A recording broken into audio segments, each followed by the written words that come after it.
और आप चुप देखते रहे। उसके अलावा मैं आपको और एक जानकारी देना चाहता हूं। ये एक लेख है ब्रह्मचलानी का। ब्रह्मचलानी सबसे इफेक्टिव ढंग से लिखने वाले हमारे खास तौर से डिफेंस वगैरह के मामले में है। उनका यह लेख है वेजेज ऑफ मिसहैंडलिंग पाकिस्तान, 9 अक्टूबर 2013 का। इस लेख को दोबारा देश पढ़े। करेंट सेक्टर अपना जो है पाकिस्तान के बॉर्डर के साथ, वहां हमारे सैनिकों का आकर गर्दन काट ले गए आतंकवादी सैनिकों के साथ। या तो वो सैनिक थे आतंकवादी वेश में। ये सारी चीज उस लेख से मैं हवाला कर रहा हूं। उन्हीं दिनों हमारे तब के प्रधानमंत्री जी गए हुए थे अमेरिका,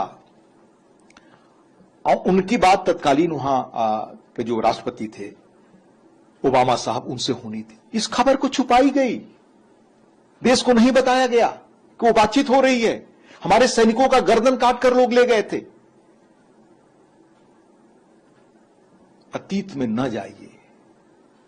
मैं ऐसी 25 घटनाएं गिनाने लगूंगा जब 2004 से लेकर 14 के बीच 1000 मौके आए जब आपको कार्रवाई करनी थी।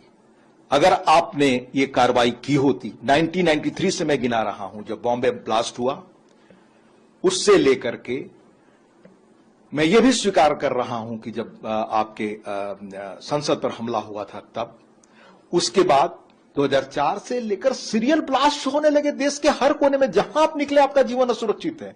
फिर बंबई में, और बंबई में जो कुछ हो रहा था आतंकवादी नृत्य, वो वहां से सीधे आईएसआई वहां के सेना के हेडक्वार्टर से चलाया जा रहा था। ये दुनिया ने देखा, तब भी आप कुछ नहीं कर सके।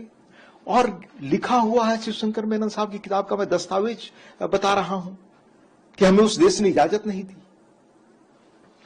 आपको ये पूछने का नैतिक हक है? हम उसके पीछे पलट कर जाएं।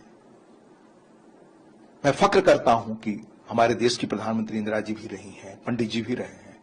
मैं अतीत में पीछे की ओर नहीं जाना चाहता, पर यह सवाल आप उठा रहे हैं तो आपको जानना चाहिए। जब चीन का युद्ध हुआ तो पंडित जी के ही परिवार के हाई कमिश्नर थे बीके नेहरू साहब आपके अमेरिका में।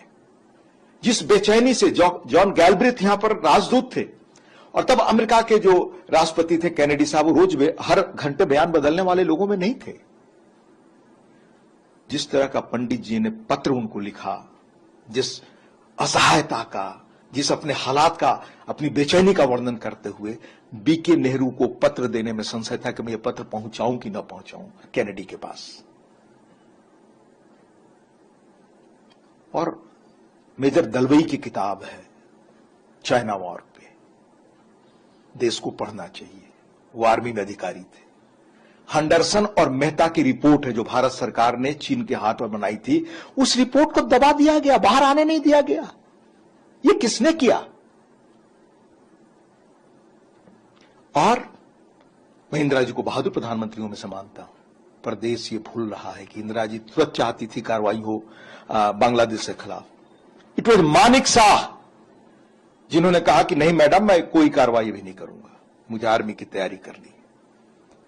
और जो डेट मानिक शाह ने दिया था उसी डेट पर युद्ध हुआ।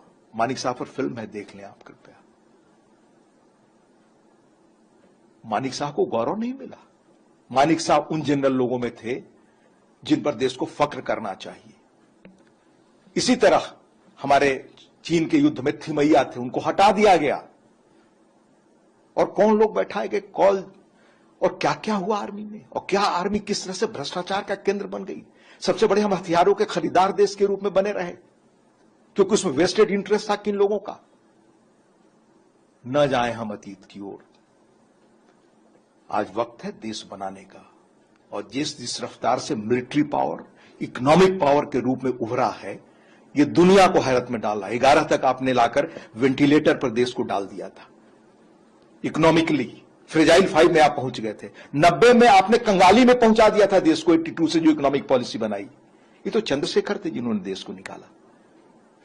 तो आर्थिक रूप से, सैन्य रूप से इस देश को जिन लोगों ने असहाय और बुरी स्थिति में पहुंचा दिया, उनको तो कम से कम यह नैतिक धर्म नहीं है कि आज के उभरते भारत, जिसने दुनिया को स्तब्ध किया है अपने कामों से,